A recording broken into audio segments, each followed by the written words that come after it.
خطبہ مسنونہ کے بعد وبعد،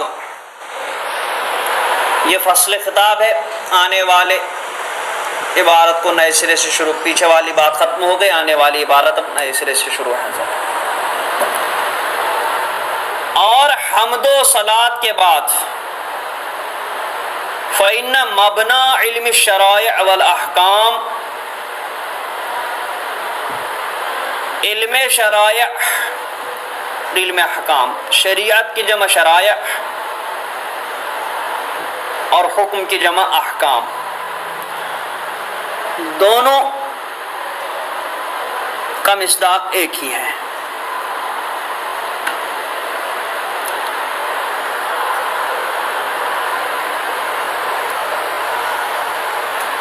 علم شرائع اور علم احکام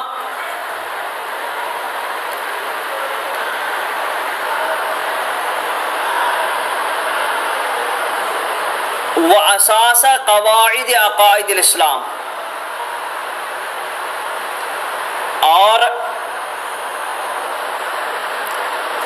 اسلامی عقائد کی قواعد کی بنیاد ہوا علم التوحید والصفات،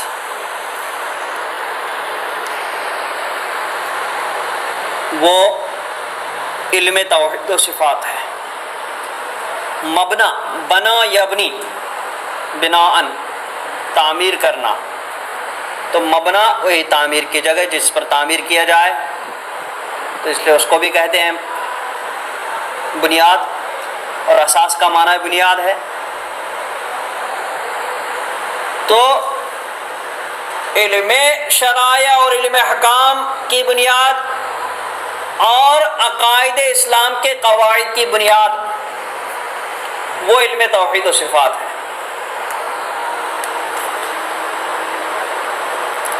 بعض لوگوں نے کہا کہ علم شرائع سے مراد اصول فقہ ہے اور علم احکام سے مراد فروع فقہ ہے۔ تو علم اصول فقہ اور علم فقہ کی بنیاد اور عقائد اسلام کے قواعد کی بنیاد کیا ہے؟ وہ علم توحید و صفات ہے۔ توحید مطلب اللہ تبارک و تعالیٰ کی یکتائی بیان کرنا، اس کو ایک ماننا، والصفات اور اس کی صفات۔ الموسوم بالکلام، جس کا نام کلام ہے، یعنی علم کلام ہی ان دو علوم کی بنیاد ہے۔ المنجی اور المنجی دونوں پڑھ سکتے ہیں، ان غیاہب الشکوک وظلمات الافہام، جو نجات دینے والا ہے۔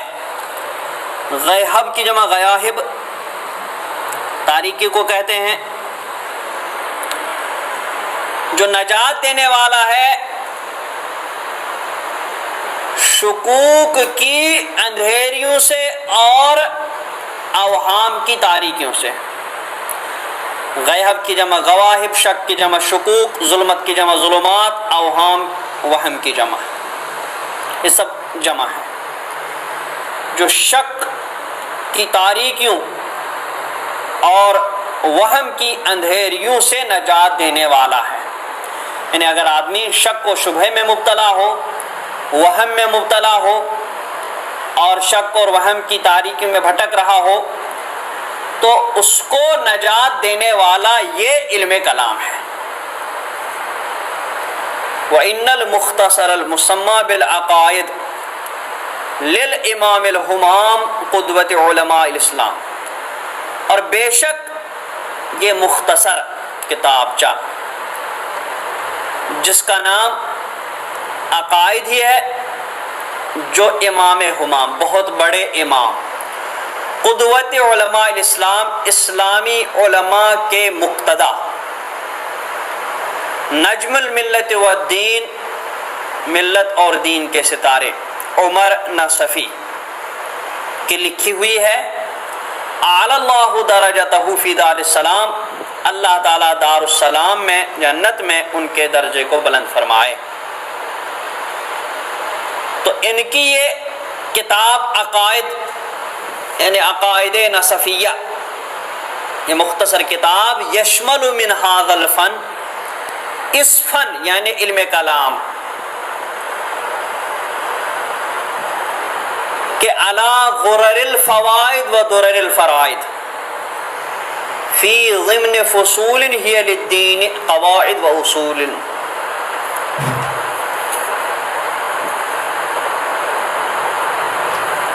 وہ اس فن کے غرر، یہ غرہ کی جمع ہے، فوائد فائدہ کی جمع ہے، درر درہ کی جمع ہے، فرائد فریدہ کی جمع ہے۔ غرہ اصل میں کہتے ہیں گھوڑے کی پیشانی پر جو چمکتی سفیدی رہتی ہے، اس طریقے سے ہر چیز کے پہلے فرد کو اور ہر چیز کے مکرم فرد کو غرہ کہتے ہیں۔ اور فوائد فائدے کی جمع ہے، تو اس سے مراد بہترین فوائد، اور درہ کی جمع درر موتی کو کہتے ہیں، فرائد فریدہ کی جمع ہے، اس موتی کو کہتے ہیں جو یکتا ہو، بہت ہی عمدہ موتی کو کہتے ہیں، تو یہ اسی کی صفت ہے۔ تو یہ مختصر عقائد نصفیہ مشتمل ہے اس فن کے بہترین فوائد اور عمدہ موتیوں پر۔ کس طریقے سے؟ فی ضمن فصول، فصل کی جمع فصول، فصلوں کے ضمن میں، ہی للدین قواعد و اصول، جو فصل دین کے قواعد اور اصول ہیں۔ آگے آئے گا فصل فی فلاں، فصل فی فلاں، تو فصلیں کیا ہے؟ دین کے قواعد اور اصول ہیں، ان میں سے انہی فصلوں کے ضمن میں جو دین کے قواعد اور اصول بیان کیے گئے، انہی میں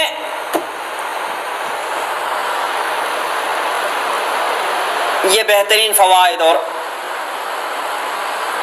چمکتے موتی ہیں۔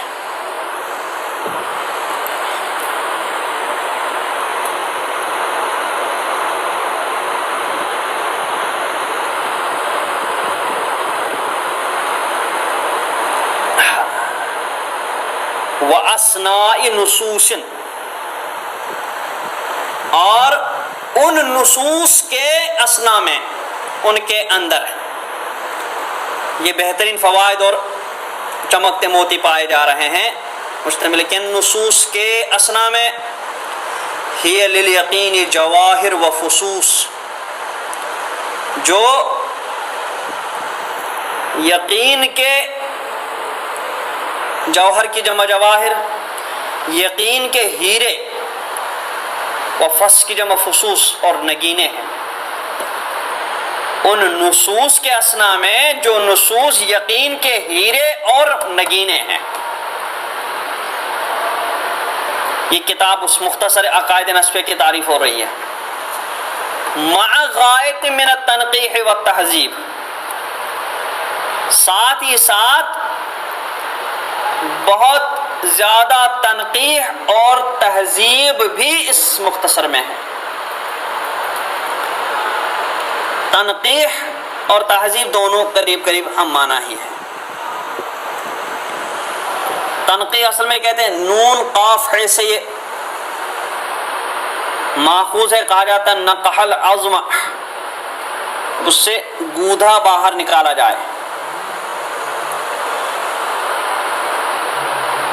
تو مطلب یہ ہے کہ اس کو گودا جب باہر نکل جاتا ہے تو وہ صاف ہو جاتی ہے سب، تو ایسے تنقیح کہ اس سے جو اس کے لائق چیزیں نہ ہوں ان کو نکال کر کے صاف کیا جاتا ہے۔ وہ تہذیب اور تہذیب پر مشتمل ہے۔ تہذیب کہتے ہیں کلام کو ان سب چیزوں سے دور کرنا جو فصحاء اور بلاغاء کے نزدیک معیوب ہوں۔